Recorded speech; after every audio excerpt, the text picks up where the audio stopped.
मेरे बड़े पापा का बेटा हमारे साथ रहता था। मेरा कोई भाई नहीं था तो मैं उसको भाई ही समझती थी, लेकिन वह मुझ पर गंदी नजर रखता था।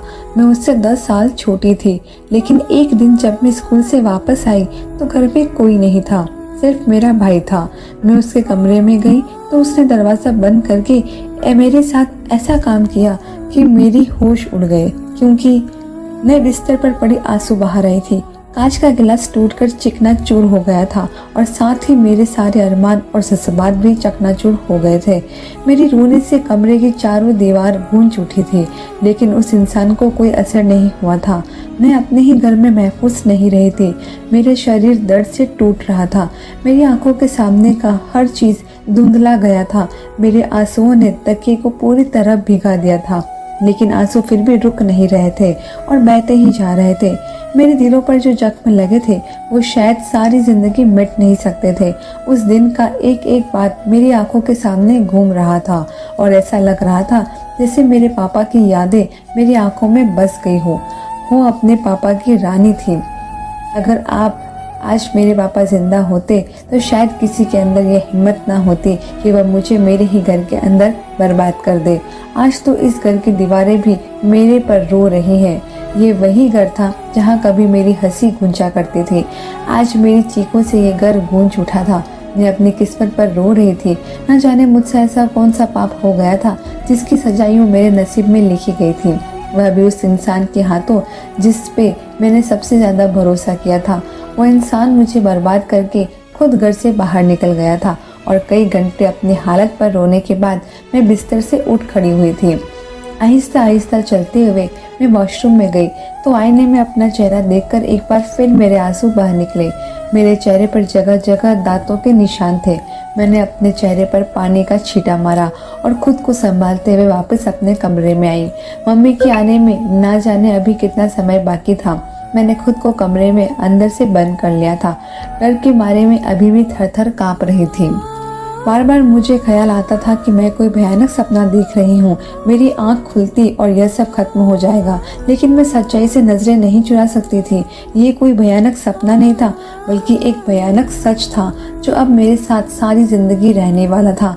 मैं एक बार फिर जोरदार चीख मारकर रो पड़ी थी। शायद अब सारी जिंदगी मुझे ऐसे ही रोना था। रात हुई, मम्मी और मेरी छोटी बहन वापस लौटे तो मम्मी मेरे कमरे का दरवाजा बजाने लगी। मम्मी की आवाज़ सुनकर मैंने लपक कर दरवाज़ा खोल दिया और उनके गले लगकर जोर से रोने लगी। मम्मी तो मेरी हालत देखकर सांस लेना भूल गई थी। वो बेयकीनी से मुझे देख रही थी। और ये सब क्या है? मेरी मम्मी को मैंने एक बात बता दी जिसे सुनकर मम्मी के पैर से जमीन निकल गई। मम्मी के लिए तो मेरे लफ्ज़ों पर यकीन करना ही नामुमकिन था, लेकिन मेरी हालत उन्हें बहुत दुखी कर चुकी थी। मुझे लगता था शायद तकदीर ने मेरे लिए इतनी ही आजमाइश लिखी थी, लेकिन मुझे ये खबर नहीं थी कि अभी तक तो मेरे लिए आजमाइशों का एक दरिया बाकी था। हम दो बहनें सारा दिन शोर शराबा मस्तियाँ करती। घर में हर समय रौनक लगी रहती। पापा हम दोनों बहनों को देखकर जीते थे, पर माँ हमारी शरारत से परेशान रहती थी। पापा को ऑफिस से लौटते ही मैं उनके गले लग जाती थी और उनको अपने सारे दिन का किस्सा सुनाती। मेरे पापा जब तक पापा को एक बात ना बता दूं, मुझे सुकून नहीं आता था। मम्मी तो मुझे पापा की जान कहा करती थी। सब कुछ बिल्कुल ठीक चल रहा था, लेकिन ना जाने अचानक ही हमारे हंसते घर को किसी की नज़र लग गई थी। ऐसा लगता था जैसे खुशियाँ हमसे रूठ गई हो। पापा का एक्सीडेंट हो गया था और वो बिस्तर पर पड़ गए थे। घर के हालात अचानक से खराब होने लगे। कोई भाई तो था नहीं जो पापा की देखभाल करता। मम्मी को ही सब कुछ देखना पड़ रहा था। पापा के बड़े भाई काफ़ी दिन से पापा से नाराज़ थे और हमारा उनसे मिलना जुलना बंद था। लेकिन जब पापा का एक्सीडेंट हुआ तो मेरी मम्मी ने खुद उन्हें फ़ोन करके पापा के बारे में बता दिया। मम्मी को यकीन था कि पापा के एक्सीडेंट का सुनकर बड़े पापा के सारे दुश्मनी ख़त्म हो जाएगी, और ऐसा ही हुआ। पापा के बारे में सुनते ही बड़े पापा को देखने के लिए आए तो वो पापा के पास बैठकर बहुत रोए और हमारी हालत देखकर कहने लगे, तुम लोगों के लिए अब अकेले रहना मुश्किल है, इसलिए मैं मुकेश को कहता हूँ कि वो तुम लोगों के पास आकर रुक जाए। मुकेश उनका बड़ा बेटा था और बहुत ही अच्छा था। मैंने उन्हें आज से 5 साल पहले देखा था। उसके बाद हमारे बड़े पापा से रिश्ता खत्म हो गया था। पापा बिस्तर पर पड़े दर्द से कराहते रहे और हम दोनों बहनें पापा को देखकर रोती रहती। मैंने सारी जिंदगी में कभी पापा को आराम करते नहीं देखा था और पापा पिछले 15 दिन से बिस्तर पर पड़े हुए थे। मुकेश भाई हमारे घर आ गए थे। वे पापा को पूरी देखभाल देते थे और उनके आ जाने से भाई की कमी पूरी हो गई थी। लेकिन शायद किस्मत को कुछ और ही मंजूर था और पापा ज़्यादा दिनों तक हमारे साथ न रह सके और हमसे बिछड़ गए। पापा की मौत ने तो मम्मी की कमर तोड़ दी थी और हम दोनों बहनों के लिए तो यकीन करना ही मुश्किल था कि पापा इस दुनिया में नहीं रहे। मेरी उम्र 15 साल थी जबकि मेरी छोटी बहन अभी 12 साल की थी। पापा हमेशा कहा करते थे कि वो हम दोनों बहनों को डॉक्टर बनाएंगे और धूमधाम से हमारा विवाह करेंगे, लेकिन वो अपनी कोई भी ख्वाहिश पूरी नहीं कर पाए थे। पापा की मृत्यु के बाद मुकेश भाई को माँ ने वापस ना जाने दिया और वही हमारे घर रहने लगे। बड़े पापा का घर दूसरे शहर में था। हमारे सारे रिश्तेदार भी दूसरे शहर में रहते थे, लेकिन पापा की नौकरी की वजह से हम लोग इस शहर में आ गए थे। पापा की मृत्यु के बाद बड़े पापा चाहते थे कि हम उनके शहर ही चले, लेकिन मेरी पढ़ाई की वजह से अभी हमारा जाना मुमकिन नहीं था। मेरी 10वीं क्लास के बोर्ड का पेपर बाकी थे। दूसरे शहर जाने की वजह से मेरी पढ़ाई ख़त्म हो जाती, जबकि मैं तो अपने पापा का सपना पूरा करना चाहती थी और डॉक्टर बनना चाहती थी। मम्मी ने बड़े पापा से कह दिया था कि जैसे ही बड़ी बेटी की पढ़ाई ख़त्म होगी हम लोग आपके साथ चलेंगे। बड़े पापा को हम लोगों की बहुत फिक्र थी, इसलिए वो हर 2 महीने के बाद एक बार मिलने आ जाया करते। मुकेश भाई भी कुछ दिनों के लिए अपने घर जाने की बात करते तो मैं फ़ौरन ही रोने लगती और उन्हें रोक लेती। मैं चाहती थी कि मुकेश भाई हमें छोड़कर कहीं ना जाएं, हमेशा हमारी आंखों के सामने रहे। पापा के जाने के बाद मुकेश भाई ने काफ़ी अच्छे से घर की जिम्मेदारियां संभाली थी। वो मुझसे 10 साल बड़े थे, लेकिन मेरी उनसे बहुत अच्छी दोस्ती हो गई थी। हमारा गुजर बसर पापा के पेंशन से हो रहा था। मुकेश भाई ने हमारे ही शहर में नौकरी कर ली थी और वो अपनी कमाई का कुछ पैसा भी मम्मी के हाथ पर रख दिया करते। मम्मी के लिए तो मुकेश भाई कोई बेटे से कम नहीं थे, जिन्होंने पापा की कमी पूरी करने की कोशिश की थी। मैं मुकेश भाई के जॉब से आते ही उनके आगे पीछे घूमने लगती और पापा की तरह उन्हें अपने दिन भर की कहानी सुनाती। रात को मुकेश भाई थक कर सोने के लिए अपने कमरे में जाने लगते तो मैं ज़बरदस्ती उनके आगे अपनी किताबें रख देती और उनसे अपना काम करवाती। जितनी देर में उनके पास बैठती उन्हें मोबाइल फ़ोन भी ना उठाने देती और कभी तो मैं चुपके से उनका फ़ोन ही बंद कर देती। मैं अक्सर मम्मी से कहती थी कि मुकेश भाई बिल्कुल मेरे सगे भाई जैसे ही हैं। मेरे दिल में उनके लिए बहुत ही इज्जत और सम्मान था। एक दिन मैं थकी हारी स्कूल से घर लौटी तो पता चला कि मेरी मम्मी और छोटी बहन किसी करीबी रिश्तेदार की मृत्यु की वजह से दूसरे शहर गए हुए हैं। वो दोनों मुझे छोड़कर इसलिए चले गए थे क्योंकि मेरी 10वीं क्लास के पेपर थे। घर में मुकेश भाई मौजूद थे और उन्होंने ही मुझे ये बात बताई थी। वो आज नौकरी पर भी नहीं गए थे, वो घर पर ही मौजूद थे। उनकी बात सुनकर मैंने अपना यूनिफॉर्म बदला और खाना लेने के लिए किचन में गई तो उन्होंने आवाज़ देकर कहा कि मैं उन्हें एक गिलास पानी पिला दूं। जैसे ही मैं पानी का गिलास लेकर मुकेश भाई के कमरे में दाखिल हुई तो उन्होंने दरवाजे की कुंडी लगा दी। पहले तो मुझे लगा शायद वो मुझे तंग करना चाहते हैं, लेकिन फिर मुझे एहसास हुआ कि उनकी नज़र ठीक नहीं है। उसके बाद तो जो कुछ उन्होंने मेरे साथ किया वो सोचकर भी मेरे रोंगटे खड़े हो जाते हैं। उन्होंने दरवाजे की कुंडी लगाकर छोटे छोटे कदम उठाते मेरे करीब आए तो मेरे हाथ पांव कांपने लगे और मेरे हाथों से गिलास टूटकर ज़मीन पर गिर गया और चकनाचूर हो गया। मुकेश भाई ने मुझे धक्का देकर बिस्तर पे गिराया और सारी हदों को पार करते हुए मुझ पर इस तरह हावी हुए कि मैं बचकर नहीं निकल सकी। मुकेश भाई ने मुझे पूरी तरह लाचार कर दिया था और मैं यकीन ही नहीं कर पाई थी कि ये वो इंसान था जिसे मैं अपना भाई मानती थी। मैं मुकेश भाई से कहने लगी कि वो मुझे जाने दे। मैंने उनसे कहा कि मैं आपको भाई समझती हूँ, आप मेरे साथ ऐसा नहीं कर सकते। मेरी यह बात सुनकर तो मुकेश बहुत ज़ोर से हंसने लगा और कहने लगा कि तुम्हारे समझने से तो मैं तुम्हारा भाई नहीं हो जाऊँगा। मैं बहुत दिनों से इस मौके की तलाश में था कि कब तुम मुझे अकेली मिलो और मैं तुम्हें अपना समय दूं। आज तुम्हारी मम्मी की मासी की मृत्यु की वजह से मुझे यह मौका मिला है और मैं इस मौके का पूरा फ़ायदा उठाऊंगा। यह कहकर उन्होंने मुझे पूरे शरीर पर जख्मों के निशान छोड़ दिए। मेरी लाख मना करने के बाद भी उन्हें मुझ पर तरस न आया और वह मुझे पूरी तरह बर्बाद करके घर से निकल गए। जब मम्मी घर पर वापस आई मैंने उन्हें सारी सच्चाई बताई तो मम्मी के लिए विश्वास करना मुश्किल हो गया था। थोड़ी ही देर में मुकेश घर के अंदर आया तो मम्मी उसका कॉलर पकड़ लिया और उनसे पूछा कि वो किस तरह हमारी इज्जत पर खेल सकते हैं। यह सुनकर मुकेश भाई हैरत से मम्मी का चेहरा देखने लगे और कहने लगे कि वो तो अभी घर में दाखिल हुए हैं। मम्मी की बात सुनकर एक लम्हे के लिए वह चौंक गए। वो हैरानी से मम्मी से पूछ रहे थे कि आखिर क्या बात हो गई है और मम्मी क्यों उनका कॉलर पकड़ रही है और क्यों ऐसी बातें कर रही है। मम्मी ने टूटे फूटे आवाज में उनसे पूछा कि उन्होंने मेरी बेटी से क्यों खेला। यह सुनकर मुकेश भाई गुस्से में आ गए और कहने लगे कि आंटी आप कैसी बातें कर रही हैं। काजल तो बिल्कुल मेरी छोटी बहनों की तरह ही है। मैं तो उसे बुरी नज़र से देखने के बारे में सोच भी नहीं सकता। आप मुझ पर इस तरह का इल्ज़ाम कैसे लगा सकती हैं। आप अपनी बेटी से पूछिए कि यह किसका पाप मेरे सिर पर डालने की कोशिश कर रही है। मैं तो काजल को आपके जाने के बारे में बताकर काम पर चला गया था क्योंकि आज मुझे बहुत काम था और मैं अभी आपके सामने लौट कर आया हूँ। अगर मैं काजल के साथ ऐसी वैसी कोई हरकत करता तो लौट कर वापस क्यों आता। काजल का काफ़ी दिनों से एक लड़के के साथ चक्कर चल रहा है और मैं ये बात जानता था, इसलिए मैं चुप था कि एक न एक दिन काजल खुद आपको सब कुछ बता देगी। मुझे क्या पता था कि काजल मेरे ही सम्मान पर कीचड़ उछाल देगी। हो सकता है काजल ने अकेलेपन का फायदा उठाते हुए उस लड़के को घर बुलाया हो और वो लड़का अपनी हदें पार कर गया हो। काजल ने मुझ पर इल्ज़ाम डाल दिया। मुकेश भाई की बात सुनकर मम्मी शक्की नज़रों से मेरी तरफ देखने लगी और मेरे पैरों से तो पूरी तरह ज़मीन निकल गई।